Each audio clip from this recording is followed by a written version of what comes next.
هادي أحسن طريقة ممكن توجدي بها أصابع الدنجال مقرمشة ولذيذة وسهلة التحضير. كناخدو الدنجال كنقيوه كيما في الفيديو، كنقطعو أصابع، كنقيوه، كنحيدو شوية من الكحولة ونخليو الباقي. كيما في الفيديو غادي نحاولو نقطعو الأصابع تكون قد. المهم الدنجال ممكن تاخدو نتوما الدنجال الكبير إلا بغيتوه.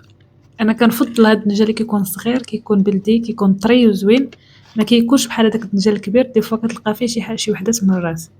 غادي نقطعو كيما شفتو في الفيديو على شكل أصابع كيما هكا، غادي نقطعو كامل وغادي نوجد الخلطة السحرية اللي كتخليه زوين ما يشربش الزيت وكيجي مقرمش ولذيذ. صدقوني غيجيكم واعر، هاد الطريقة غتجيكم زوينة بزاف. المهم ندوزو دابا للخلطة السحرية اللي غادي نحتاجوها.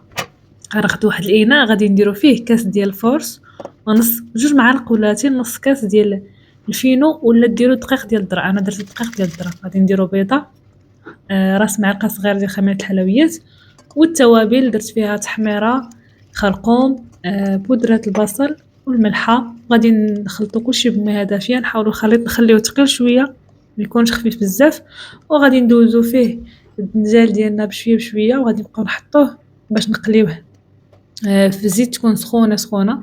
يعني كيما كتشوفوا معايا راه غادي نخلطو ندوزو في هذيك الخليط هو الاول، عاد غادي نديرو في الزيت تكون سخونه مزيان في الاول، عاد من بعد نقصو شويه البوطه. هانتوما كتشوفوا كيجي زوين كيتحمر وكيجي ما تقوليش واش الدنجال كيجي بنين بزاف. هذيك الخلطه اللي كنديرو من الفوق ما تتخليش يشرب الزيت، كيجي بنين. غادي نبقى نقليه تنقليه كامل بشويه كيجي مقرمل زوين بزاف وسهل التحضير. والطريقه ياكلوا بها وليداتكم الدجاج صدقوني كيجي زوين، حتى الا درتيه غير بوحديتو في الخبز كيجي بنين. الصحه والراحه.